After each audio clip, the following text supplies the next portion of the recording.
Bonjour! Bonjour! No. Time for bladder check. Check. So it's a show? It's a lifestyle. It's a religion. My emotions! My emotions! I'm still French. Ouais, c'est pas faux. I'm a woman, Mary. I can be as contrary as I choose. Non, moi je crois qu'il faut que vous arrêtiez d'essayer de dire des trucs. Hello, hi, I'm Laura. I'm gonna watch The Legend of Korra Season 1, Episode 11. I just watched the Episode 10. If you want to see this video, I'm gonna put the link into the eye. Go watch it. Really? Go watch it. I cried. It was only the Episode 10. I have still 2 episodes to watch today and to finish the season. So we still have 2 episodes to finish the season, to finish all of the things that we need to finish.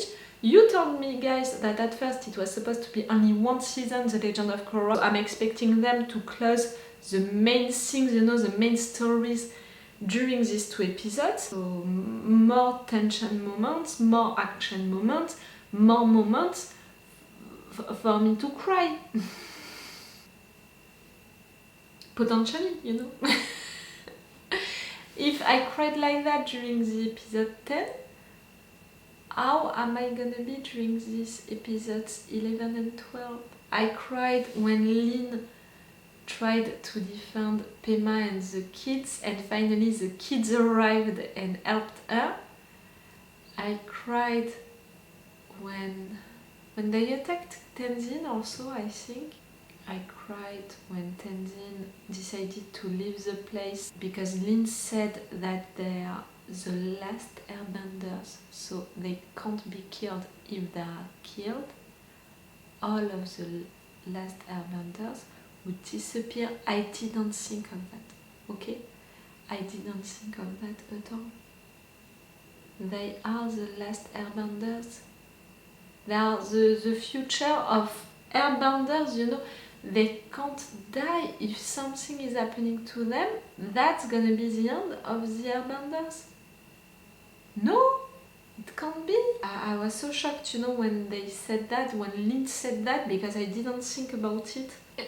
Pema had her baby, Rohan. I'm not gonna try to pronounce that in English, not now at least. And what happened at the end? Lin being a fucking hero, badass queen, attacking 2 airships just by herself, managing to destroy one, and after that being kidnapped, Amon taking her bending away. She was such a good metal bender, and to know that she learned that from Toph, it's killing me, that someone took her bending away. For what it means, because of this thing with Toph, that thing, but also for Lin, she was so good as a metal bender. But like I said in review, if you think that you can stop her by doing that, if you think that, you're a fool. You're gonna give her even more rage to win against you, to fight you. She knows how to fight and she's gonna fight no matter what. A woman like her. But really, for me, taking someone's bending away, it's not killing them for sure. They still have a life, that they can live and all. But it's almost like into his dark materials with the demon. When you are separating a human from his demon, you're taking a part of the person, the person is not totally full, intact after that. It's taking almost his or her soul, you're taking what is defining that person, you're taking... See, in his dark materials, I cried each time that it happened, because when I read the books for the first time when I was a teenager, it shocked me so much that you can do that, separate a human from his demon, from his or her demon, because it's so well explained into the books that it's taking a part of you away, your soul, that you're empty without it, that you're almost like a ghost, that it's killing you from the inside. It shocked me so much into the books that when it happened into the show, is Dark Materials, I cried each time. And I cried even in advance just by thinking of it. So for me, taking the bending away of someone, it's not as much, you know, as powerful as, I don't know how to say it, you know, them taking the demon away of a human in his dark materials, but it's still related to that, you know, taking someone's part away, like really what is defining you from the inside, you know. Your life is based on that, but not only your life, you know, how you are, also your character and all. We know that airbender, waterbender, earthbender, all of that kind of bending, you know, it's impacting also the way that these persons are. We know it because it's really a part of them. So that's why it's to take the bending away of someone, it's shocking me. And right there for Lynn, it's killing me. To imagine that Lynn just suffered that, it's hurting me, you know, right there really, I'm feeling it. So that's why I cried so much and I was hiding my eyes, you know, and I was thinking inside, you need to make a break, you need to make a break, you can't continue like that. And when I was beginning to do it, at that moment, they show on screen someone from the Fire Nation with a voice like that, with that kind of look and all, and after that naming that person General Iroh. Someone from the Fire Nation named Iroh. I know that it's someone related to Zuko, kid or grandkid, I don't know, named in honor of Iroh. It's already a lot for me to endure, but I was expecting it in a way, you know, after Aang naming his kids Kia, you know, in honor of Katara's mother, and Bumi, I knew that Zuko, you know, someone related to Zuko was gonna be named Iroh, I knew it, but to have him just right now, after Lin's scene too much, he is into the army, you know, he could have been named Iroh and that's it, but no, he's into the army, and he's general, like Iroh. And he has this responsibility, you know, of being the head of the United Forces, something like that. He's gonna be the one who's gonna save Republic City. It's... I cannot wait to meet you, Iroh. I'm loving you almost instantly, you know, just because of your name, just because of the fact that you're named after my Iroh. So yes, I cried a lot during the episode 10 and now it's the episode 11. 2 more episodes to finish the season, so I prepared myself during the break between episodes. I prepared myself, I said to myself, you're gonna cry a lot. Be okay with that, be honest with yourself with that, be honest with them with that, you're gonna cry a lot. You're warned. I'm warned, you're warned, everyone is on the same page. We're gonna be in this episode and we're gonna cry. At least I'm gonna cry and maybe you're gonna cry with me. For the last episode, I think that I'm gonna put the full reaction part. So if I put the full reaction part for the episode 9, it was already the case. 10, it's gonna be the case. For this episode 11 and 12, I think that it's gonna be the case also. I'm saying that, you know, for my Patreon, I'm gonna put the full reaction part on my Patreon. You have my Patreon on which you have the episodes earlier. For the Legend of Korra, it's 2 weeks earlier, and with an extended or full reaction part. And like I said, right there, I think that it's gonna be the full reaction part. Okay, I'm gonna stop this intro. Yep. And let's go for this episode 11.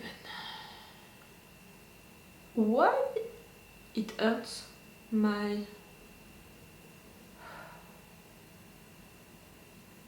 Let's go. Let's go. I can do it. Oh, just a resume and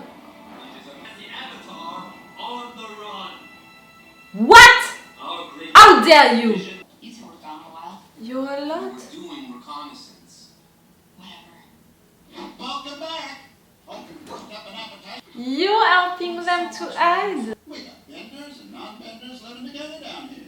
But do you see us fighting? No, siree. I can't imagine my life without you in it. You're the most loyal, brave, and selfless person I've ever known. Pretty incredible too, but you already knew that. Guys, I should probably try to get some sleep. Me too. I ship you for real, but you're doing things bad. All of them? You're doing that to all of them?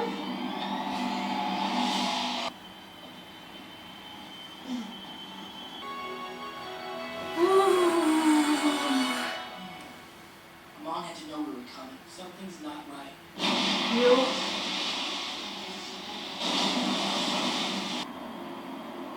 What now? What now? Ah!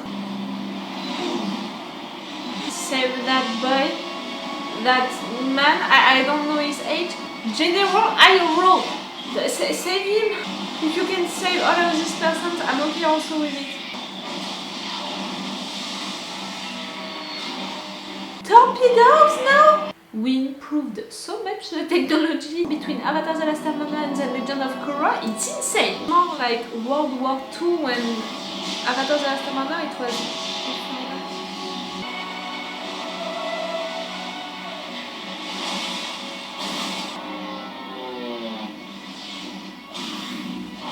I swear nothing can happen to you.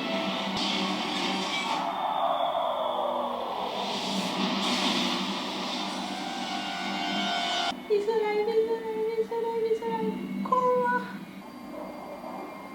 I don't even know him. You saved my life. Thank you. I was prepared to deal with Sato's mega tanks, but not these new high-speed aircraft. I know. Amon has come so far. We're not out of the fight yet.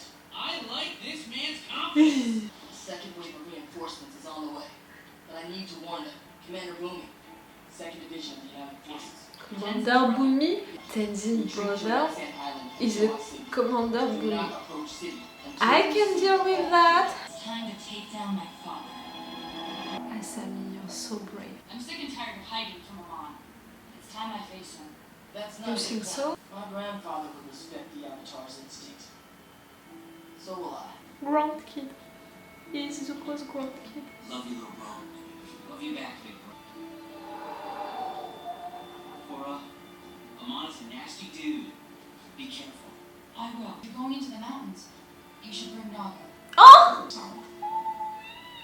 I'm sorry things got so messed up between us. I want you to know how much I care about you. You're so classy.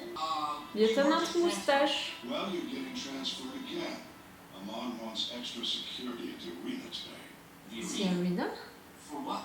The rally. We're not alone up here. Tarlok? Tarlok? I'm Amon's brother. I said that I was not giving up on Amon being related still to Yakon. I said it during the intro of the last episode, if you want the proof of Amon that. is the help of his former gang. He escaped prison and underwent surgery to change his appearance. He did? That's where he met my mother, a born-carrying woman. Amon was the firstborn under the name Noatak. I was born 3 years later. First, we were excited by our new abilities, but our training brought out a different side of my father. All night He for went you. back to being Yakon. Try harder. He just needs time. Don't talk back to me, son. Emma. So Amon is the bender and the water bender. I was right about that When I also. was 7, my father took me and Noatak on a hunting trip. What's bloodbending? You're gonna learn kids? Feared form of bending in the world. It was declared illegal thanks to that coward Katana. Fuck you! What happened to your bending, Dad? The Avatar stole it from you. You two will become bloodbenders of the highest order.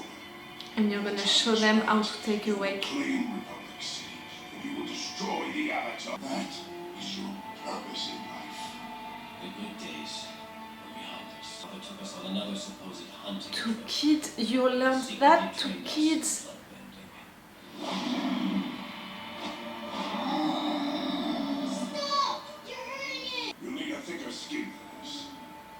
Tarlok. A few years later, my father taught us to bloodbend any time, without the need of the full moon.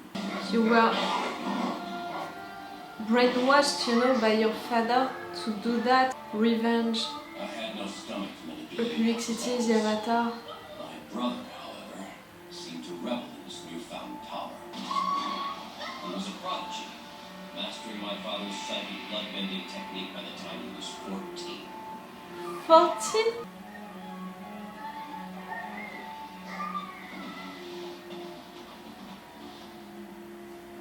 Like that! He carried the burden of all Yokone's expectations and demands. Something changed in Noatak over the years. The loving brother I once knew became cold. Father pushed us to extremes. And one Maybe day, your dad. he made us bloodbend each other. What?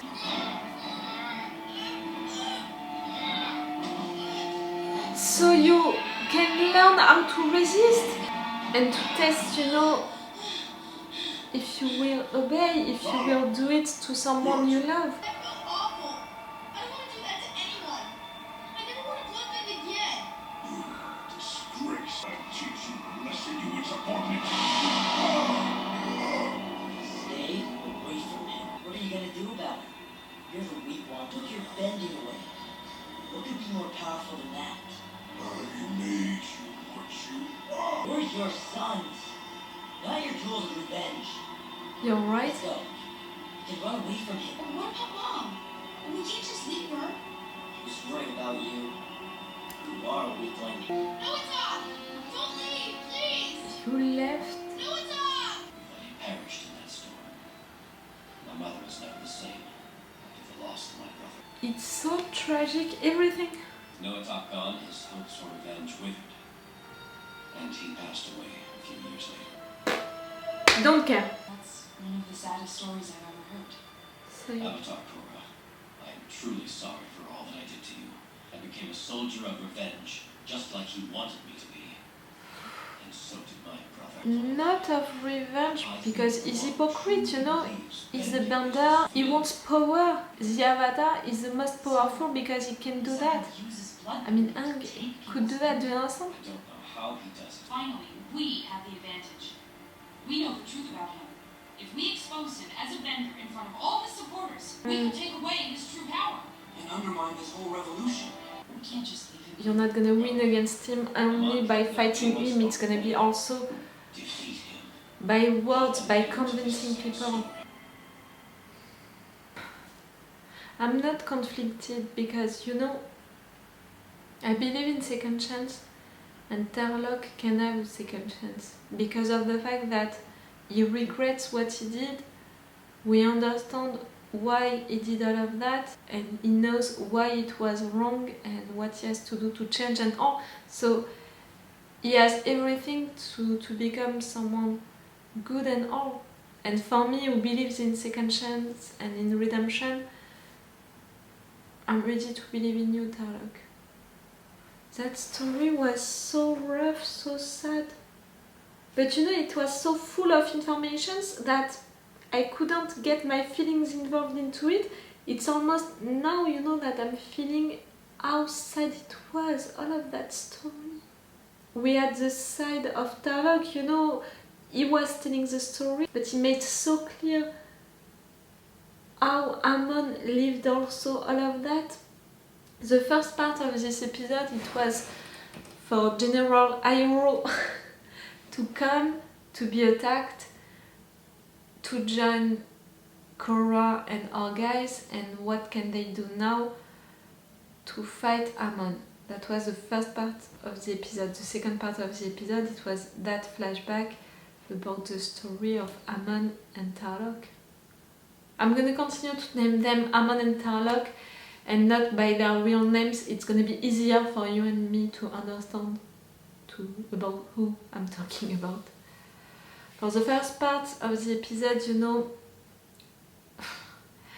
I cried just by thinking that they could hurt this Iroh. This Iroh, I don't know him. I shouldn't be attached like that to him. I shouldn't cry for him like that. I'm crying because his name is Iroh because I knew that he was related to Zuko by being kid or grandkid. In fact, it's grandkid. Just because of that, I was crying. I support the kid, the boy, the man. I don't know how old you are. It's really proving me how much I loved Iroh and Zuko. And no matter what, I'm gonna love each person who are related to them. Commander Bumi. We knew that Tenzin's brother was named Bumi, but I didn't know that maybe one day we were gonna see him, and we didn't know what happened to that Bumi. Is Commander?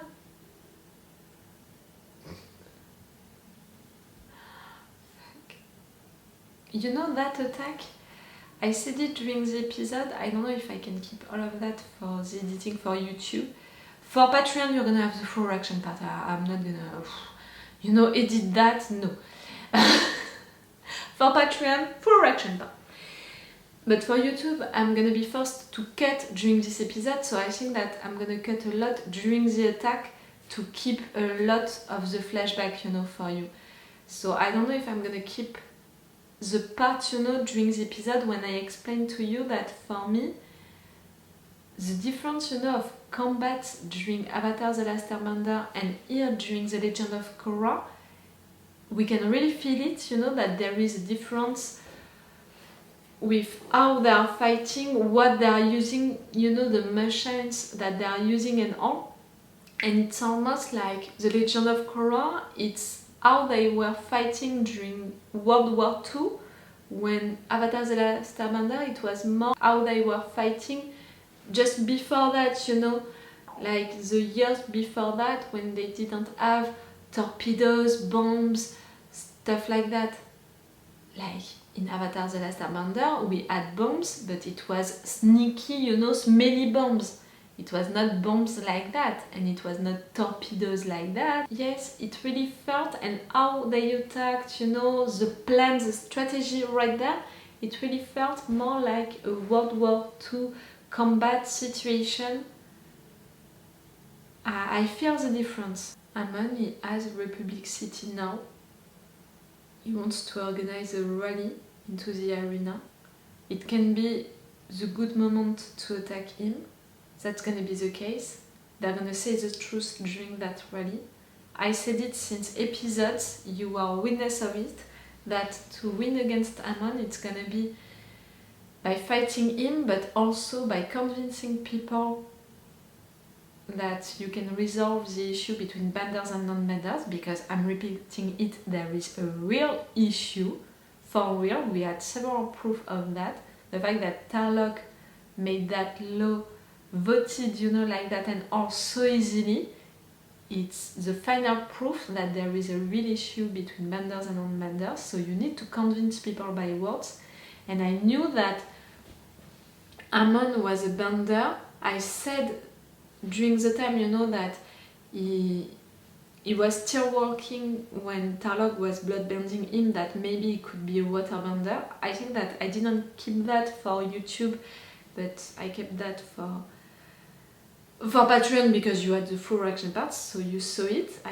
I felt it, that he was a bender since episodes, and that he was a waterbender since that moment. And I said during the intro of the last episode, the episode 10, that I didn't give up on the fact that maybe he was related to Yakon, because I couldn't believe that the writers played with us, the viewers, by making all of these flashbacks about Yakon during the moments with Amon, even if in fact it was not Amon but Tarlok, at the beginning of the episode 10, because of the fact that I had days between these two sessions of binge watching, the last one and today, that it couldn't be possible. These writers, they are so clever that they are not going to play with that, it has to be for a reason. So I was keeping in mind that theory about the fact that maybe Amon was related to Yakon. So, the flashback now. It was awful. Yakon changed his face, tried to have a new life, a new family. Do you think that at some point it really thought that he could have a new life, a new family, a peaceful life? Maybe he really thought so, but no, he didn't have it because he had sons who could waterbound. It made him have hope for having a revenge by teaching them how to use waterbending, but also bloodbending. They were so young when they learned how to use bloodbending. Can you imagine that? Like, Amon mastered that when he was 14. At what age he began to learn it? It's awful to learn that. No matter what, it's awful, but to kids, it's beyond awful. He wanted his revenge on Republic City, but also on the Avatar. He said it, and he was brainwashing his kids to have this revenge. Tarlok was sweet and didn't want to make these animals, but also his brother, suffer. Amon, he was forced, I think, to obey to his father, you know, because he was representing really his father's hope to succeed, to have his revenge through him. So he was more into it than Tarlok, in fact.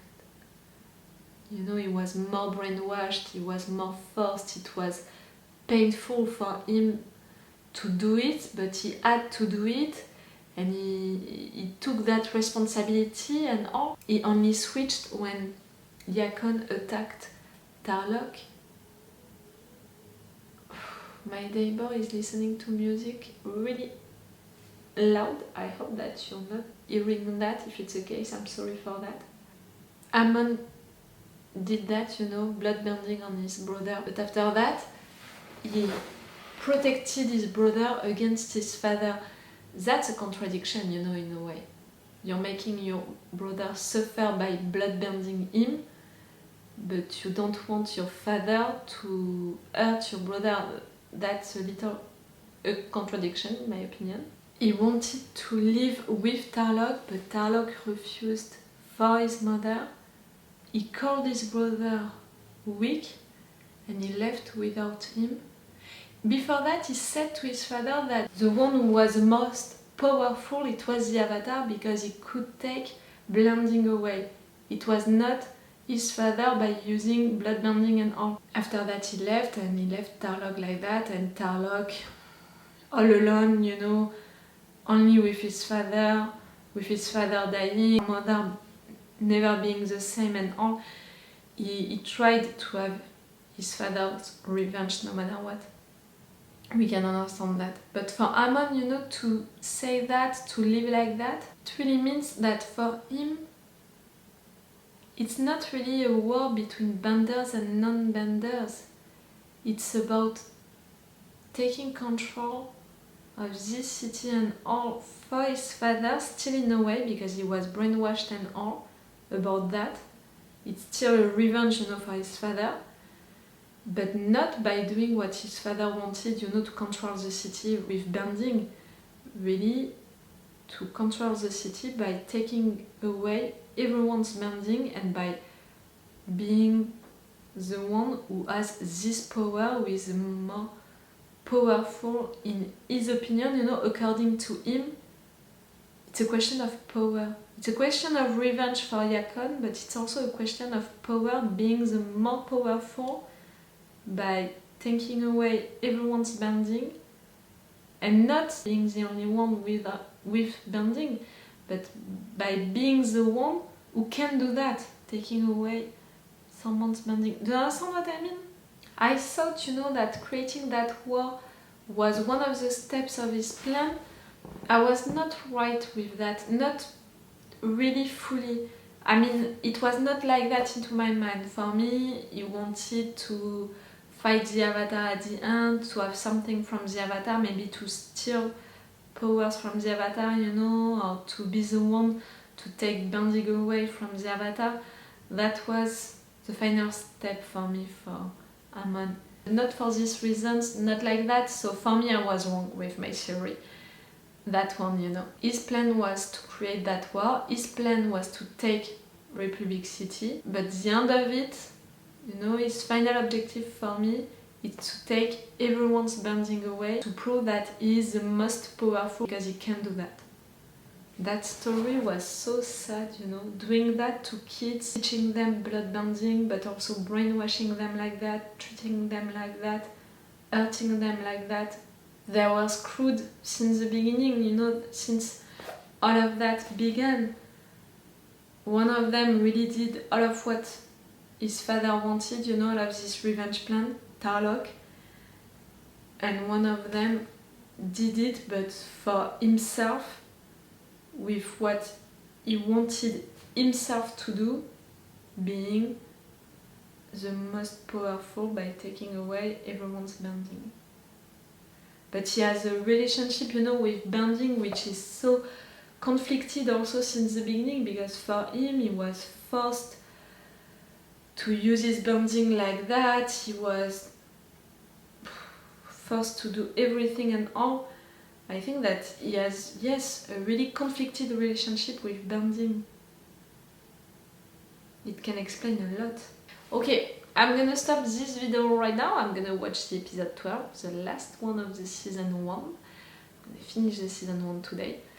For you it's gonna be on another day, for me it's gonna be in some minutes, so it's all for you for today, and it's all for me for now, so bye for now. Bye. Wait a minute, Doc. Are you telling me you built a time machine? Hey.